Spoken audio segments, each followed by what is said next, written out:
The goal, whatever has the nature of arising, also has the nature of cessation. The experience of this reality is the essence of the teaching of the Buddha. Mind and body are merely a bundle of processes that are constantly arising and passing away.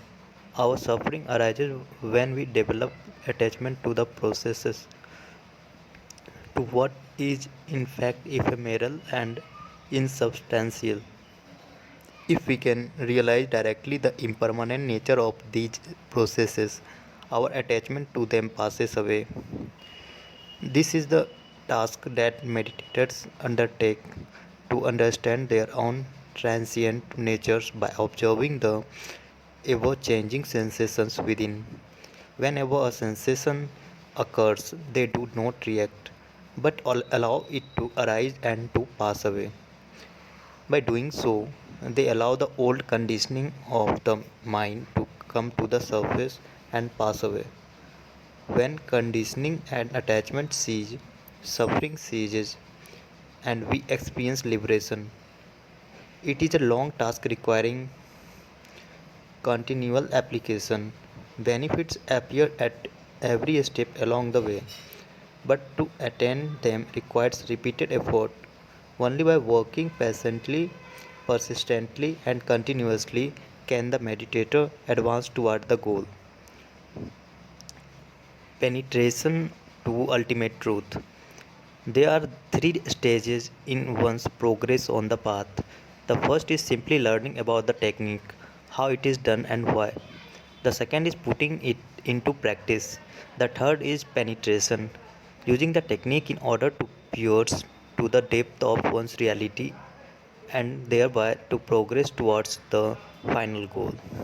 The Buddha did not deny the existence of the apparent world of shapes and forms, colors, tastes, smells, pains and pleasures, thoughts and emotions of beings, oneself and others. He stated merely that this is not the ultimate reality. With ordinary vision, we perceive only the large scale patterns into which more subtle phenomena organize themselves.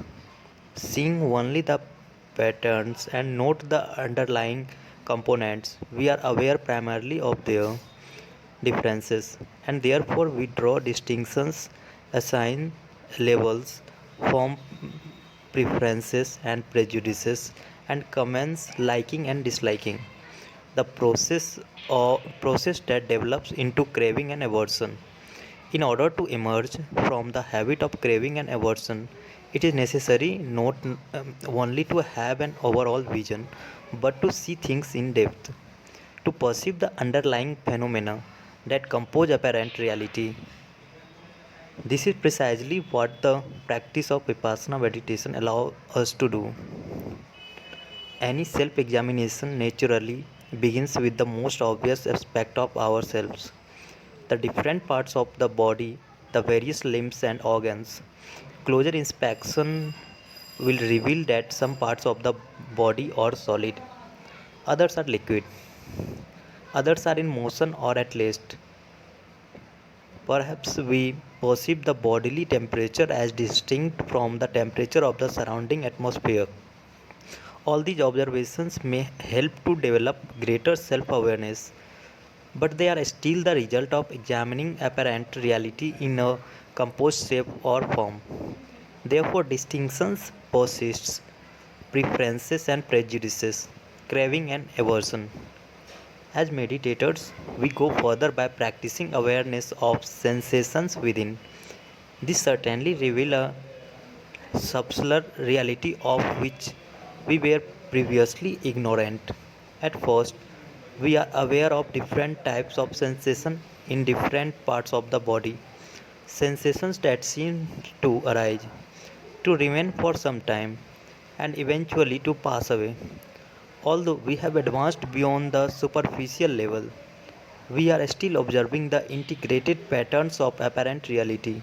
For this reason, we are not yet free from discriminations, from craving and aversion.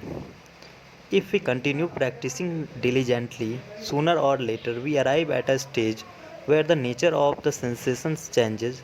Now we are aware of a uniform type of subtle sensations throughout the body, arising and passing away with great rapidity.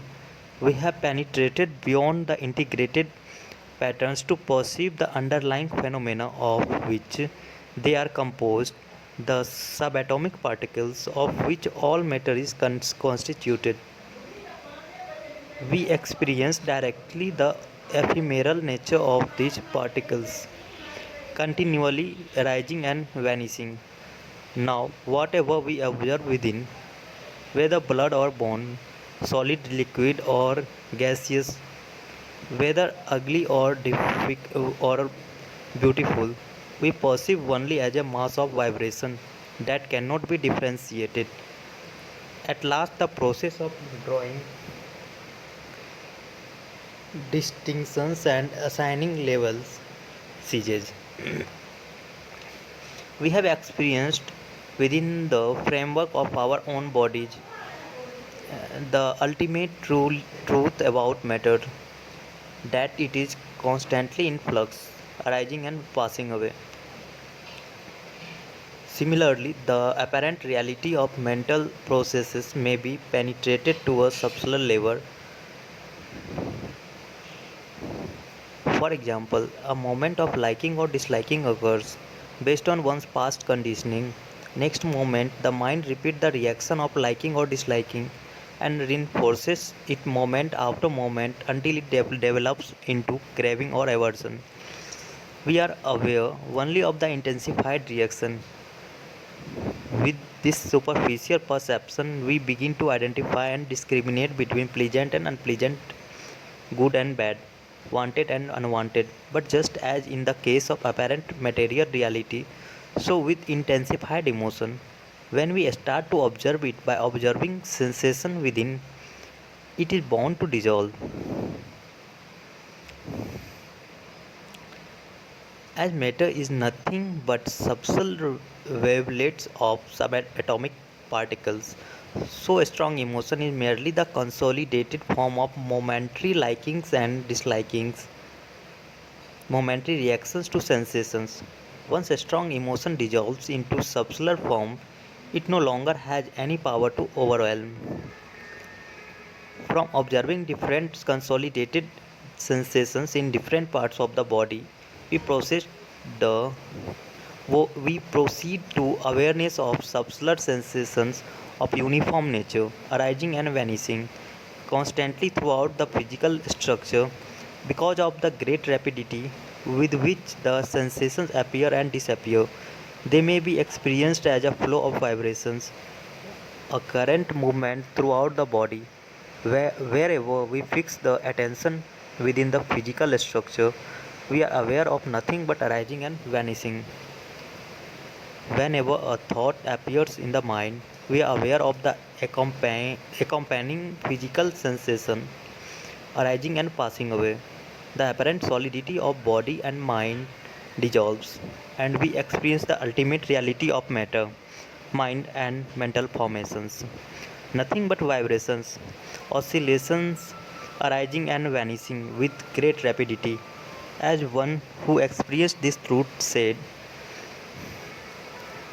the entire world is ablaze, the entire world is going up in smoke, the entire world is burning, the entire world is vibrating. To reach this stage of dissolution, Bhanga, the meditator need do nothing but develop awareness and equanimity. Just as a scientist can observe more minute phenomena by increasing the magnification of his microscope, so by developing awareness and equanimity, one increases the ability to observe subtler realities within. This experience, when it occurs, is certainly very pleasant. All the ache, aches, ache and pains, all the aches and pains have dissolved. All the areas without sensation have disappeared. One feels peaceful, happy, blissful. The Buddha described it as follows: whenever one experiences the arising and passing away of the mental physical processes. He enjoys bliss and delight. He attains the deathless as realized by the wise. Bliss is bound to arise as one advances on the path. When the apparent solidity of mind and body has been dissolved, delighting in the pleasant situation, we may think that it is the final goal, but it is only a way station. From this point, we proceed further to experience the ultimate truth beyond mind and matter, to attain total freedom from suffering.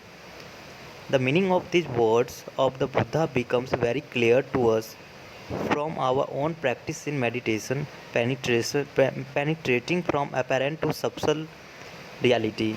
We begin to enjoy the flow of vibrations throughout the body. Then suddenly the flow is gone. Again we experience intense, unpleasant sensations in some parts and perhaps no sensation in other parts. Again we experience intense emotions in the mind. If we start feeling aversion towards this new sensation, towards this new situation and craving for the flow to return, we have not understood Vipassana properly. We have turned it into a game in which the goal is to achieve pleasant experiences and to avoid or overcome unpleasant ones. This is the same game that we have played throughout life. The unending round of push and pull, of attraction and repulsion, which leads to nothing but misery. As wisdom increases, however, we recognize that the recurrence of cross sensations, even after the experience of dissolution, indicates not regression but rather progress. We practice vipassana not with the aim of experiencing any particular kind of sensation, but in order to free the mind of all conditioning. If we react to any sensation, we increase our suffering. If we remain balanced, we allow some of the conditioning to pass away and the sensation becomes a means to liberate us from suffering. By observing unpleasant sensations without reacting, we eradicate aversion. By observing pleasant sensations without reacting, we eradicate craving. By observing neutral sensations without reacting, we eradicate ignorance. Therefore, no sensation, no experience is intrinsically good or bad. It is good if one remains balanced. It is bad if one loses equanimity. With this understanding, we use every sensation as a tool to eradicate conditioning. This is the stage known as Sankhara Upekha, equanimity towards all conditioning, which leads step by step to the ultimate truth of liberation Nibbana. The experience of liberation. Liberation is possible. One can attain freedom from all conditioning, all suffering. The Buddha explained there is a sphere of experience that is beyond the entire field of matter. The entire field of the entire field of mind that is neither this world nor another world nor both, neither moon nor sun. This I call neither arising nor passing away, nor abiding, neither dying nor rebirth. It is without support, without development, without foundation. This is the end of suffering. He also said there is an unborn, unbecome, uncreated, unconditioned, where there not an unborn, unbecome, uncreated, unconditioned, no release would be known from the born, the become, the created, the conditioned.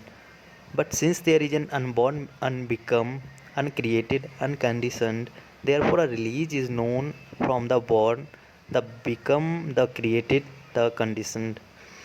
Nibbana is not just a state one goes to after death, it is something to be experienced within oneself here and now.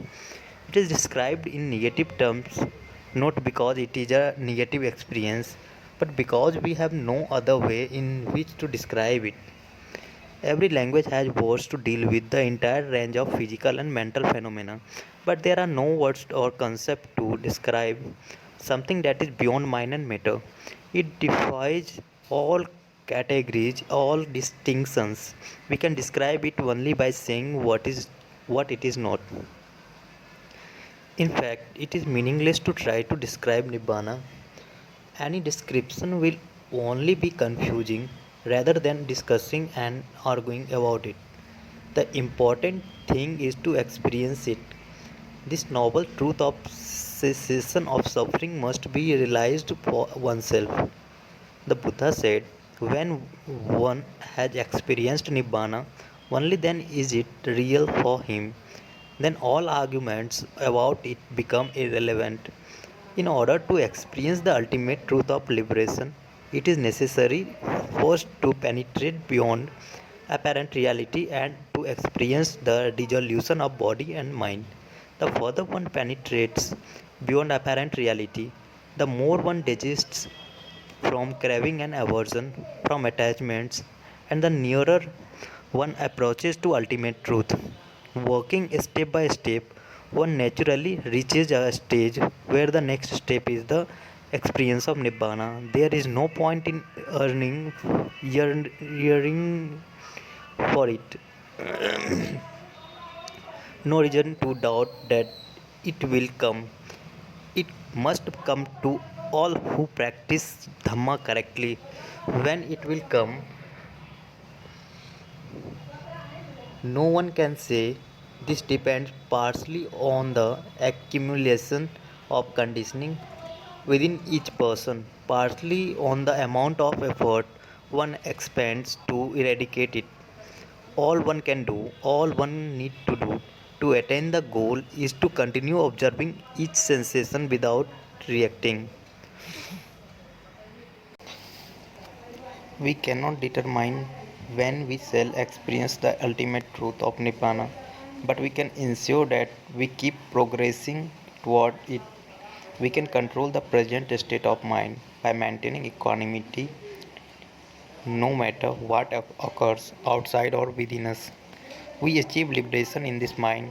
One who had attained the ultimate goal said, extinction of craving, extinction of aversion, extinction of ignorance. This is called Nibbana. To the extent that the mind is freed of these, one experiences liberation.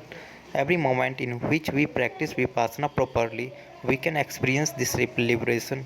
After all, Dhamma by definition must give results here and now, not only in the future. We must experience its benefits at every step along the way, and every step must lead directly to the goal. The mind that at this moment is free from conditioning is a mind at peace. Each such moment brings us closer to total liberation. We cannot strive to develop Nibbana, since Nibbana does not develop, it simply is. But we can strive to develop the quality that will lead us to Nibbana, the quality of equanimity. Every moment that we observe reality without reacting, we penetrate toward ultimate truth. The highest quality of the mind is equanimity based on full awareness of reality. Real happiness. Once the Buddha was asked to explain real happiness, he enumerated various wholesome actions which are productive of happiness, which are real blessings. All these blessings fall into two categories: performing actions that contribute to the welfare of others by fulfilling responsibilities to family and society, and performing action that cleans the mind. One's own good is inextricable from the good of others. And at last he said, when faced with all the ups and downs of life, still the mind remains unshaken, not lamenting, not generating defilements, always feeling secure. This is the greatest happiness. No matter what arises, whether within the microcosm of one's own mind and body or in the world outside, one is able to face it not with tension, with barely suppressed craving and aversion, but with complete ease. with a smile that comes from the depth of the mind in every situation, pleasant or unpleasant, wanted or unwanted. One has no anxiety. One feels totally secure, secure in the understanding of impermanence. This is the greatest blessing, knowing that you are your own master, that nothing can overpower you, that you can accept smilingly whatever life has to offer. This is perfect balance of the mind. This is true liberation. This is what can be attained here and now through the practice of vipassana meditation. This real equanimity is not merely negative or passive aloofness. It is not the blind acquiescence or apathy of one who seeks escape from the problems of life, who tries to hide his head in the sand. Rather, true mental balance is based on full awareness of problems, awareness of all levels of reality. The absence of craving or aversion does not imply an attitude of callous indifference in which one enjoys one's own liberation but gives no thought to the suffering of others. On the contrary, real equanimity is properly called holy indifference. It is a dynamic quality, an expression of purity of mind. When freed of the habit of blind reaction, the mind for the first time can take positive action, which is creative, productive, and beneficial for oneself and for all others. Along with equanimity will arise the other qualities of a pure mind, goodwill, love that seeks the benefit of others without expecting anything in return, compassion for others in their failings and sufferings, sympathetic joy in their success and good fortune. These four qualities are the inevitable outcome of the practice of vipassana. Previously, one always tried to keep whatever was good for oneself and pass anything unwanted on to others. Now one understands that one's own happiness cannot be achieved at the expense of others. That giving happiness to others brings happiness to oneself. Therefore, one seeks to share whatever good one has with others. Having emerged from suffering and experienced the peace of liberation, one realized that this is the greatest good.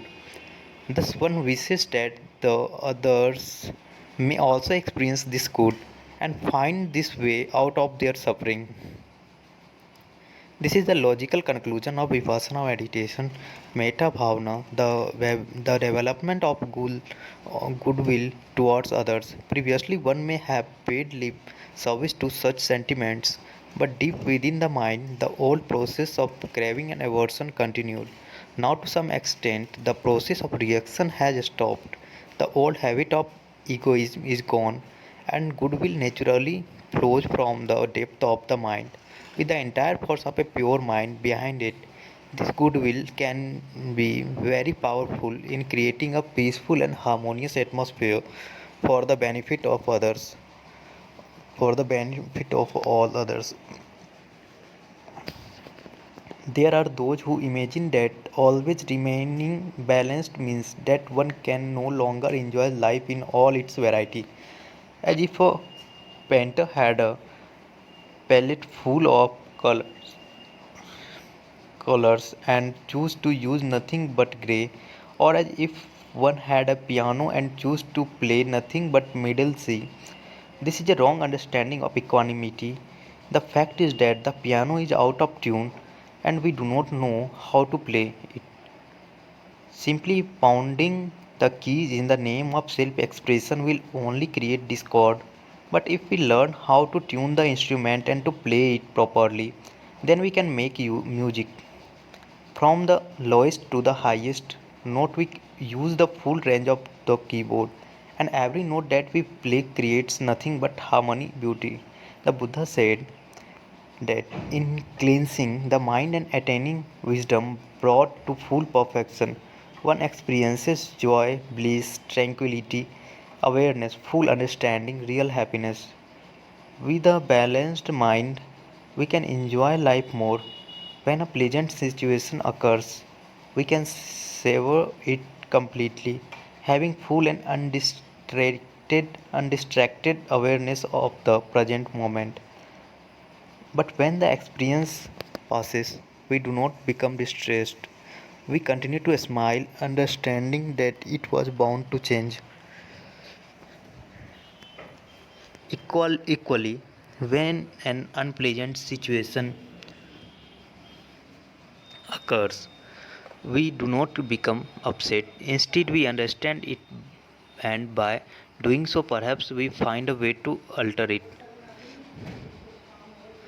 If that is not within our power, then we still remain peaceful, knowing full well that this experience is impermanent, bound to pass away. In this way, by keeping the mind free of tension, we can have a more enjoyable and productive life.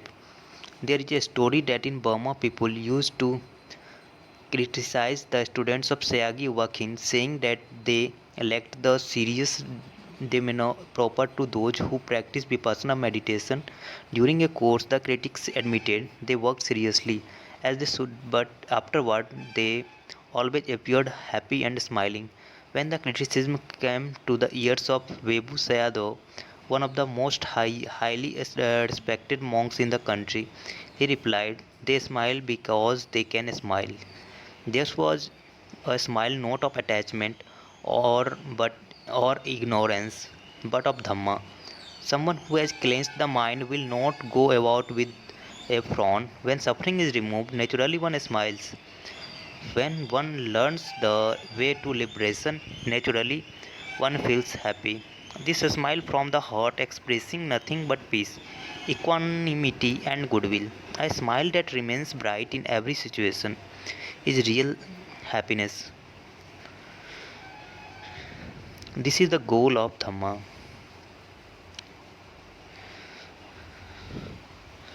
Questions and answers. Question: I wonder whether we can treat obsessive thoughts in the same way that we treat physical pain. SN Goenka, just accept the fact that there is obsessive thoughts or emotion in the mind. It is something that was deeply suppressed and now has appeared at the conscious level. Do not go into details of it, just accept emotion as emotion, and along with it, what sensation do you feel? There cannot be an emotion without a sensation at the physical level. Start observing that sensation. Question: then do we look for the sensation related to that particular emotion? Answer: observe any sensation that occurs. You cannot find which sensation is related to the emotion, so never try to do that. It is indulging in a futile effort. At a time when there is emotion in the mind, whatever sensation you experience physically has a relation to that emotion. Just observe the sensations and understand. These sensations are anicca. This emotions is also anicca. Let me see how long it lasts. You will find that you have cut the roots of the emotion and it passes away.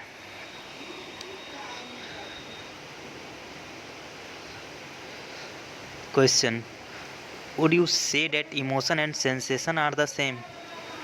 SN Goenka, they are two sides of the same coin. Emotion is mental and sensation is physical, but the two are interrelated. Actually, every emotion, anything that arises in the mind, must arise along with the sensation in the body. This is the law of nature. But emotion itself is a matter of the mind. SN Goenka. A matter of the mind, surely. Question: but the mind is also the whole body. SN Goenka. It is closely related to the entire body. Question: consciousness is in all the atoms of the body. SN Goenka. Yes, that is why sensation related to a particular emotion can arise anywhere within the body. If you observe sensations throughout the body, you are certainly observing the sensation related to that emotion, and you come out of the emotion. Question: if we are sitting but not able to feel any sensation, is there still any benefit in the practice? SN Goenka: if you sit and observe respiration, it will calm and concentrate the mind, but unless you feel sensation, the process of cleansing cannot work at the deeper levels. In the depth of mind, reactions start with sensations, which occurs constantly. Questions: during daily life, if we have a few moments, is it helpful to be still and observe sensations? SN Goenka: yes, even with open eyes, when you have no other work, you should be aware of the sensations within you. How does a teacher recognize that a student has experienced Nibbana? SN Goenka: there are various ways to check at the time when someone is actually experiencing Nibbana. For this, a teacher must be properly trained. Question: how can meditators know for themselves? SN Goenka: by the change that comes in their lives. People who have really experienced Nibbana become saintly and pure minded. They no longer break the basic five precepts in any major way, and instead of concealing a mistake, they admit it openly and try hard not to repeat it.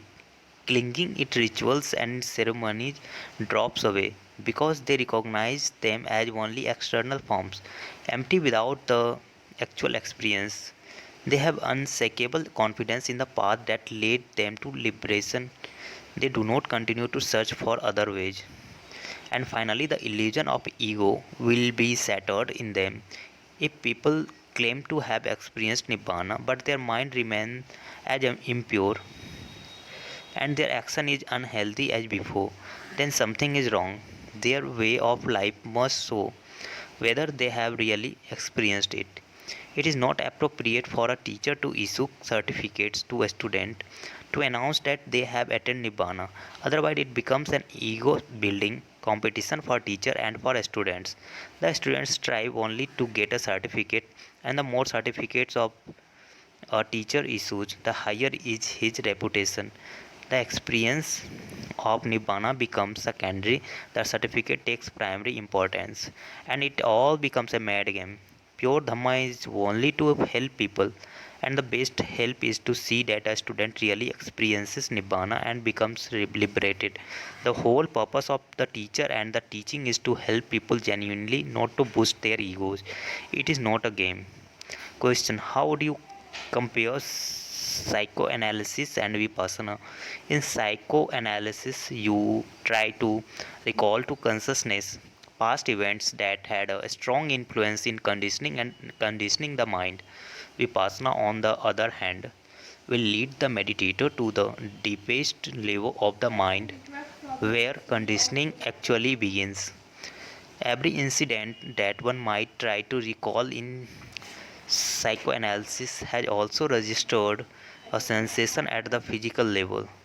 By observing physical sensations throughout the body with equanimity, the meditator allows innumerable layers of conditioning to arise and pass away. He deals with the conditioning as it roots and can free himself from it quickly and easily. Question: what is true compassion? It is the wish to serve people, to help them out of suffering, but it must be without attachment.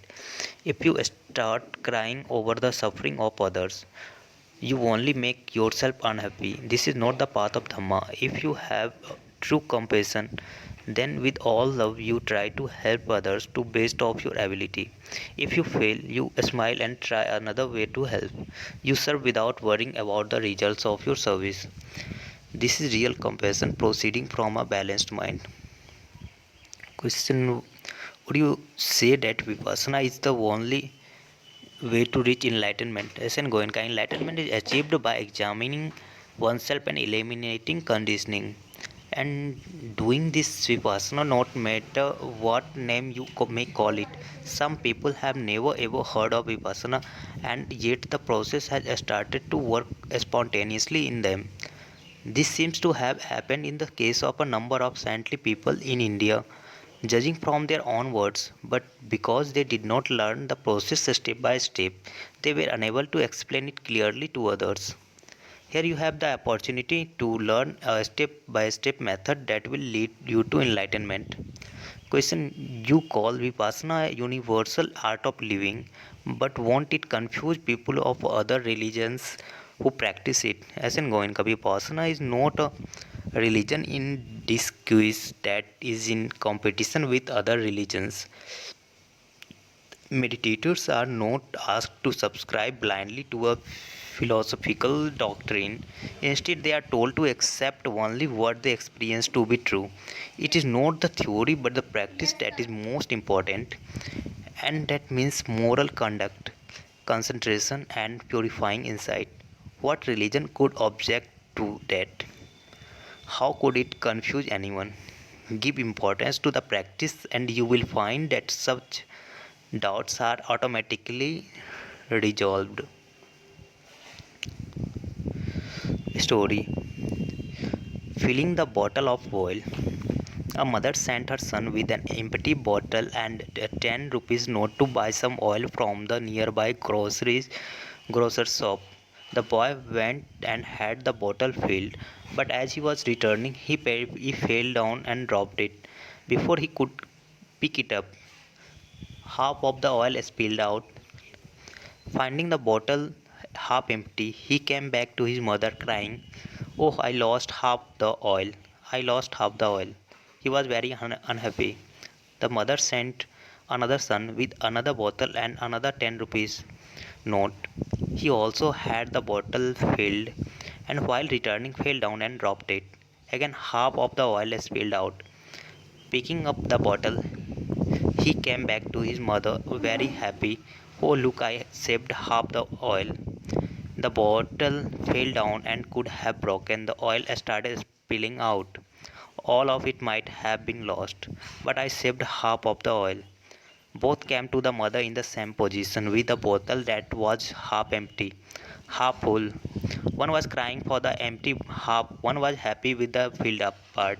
Then the mother sent another son with another bottle and a 10 rupee note.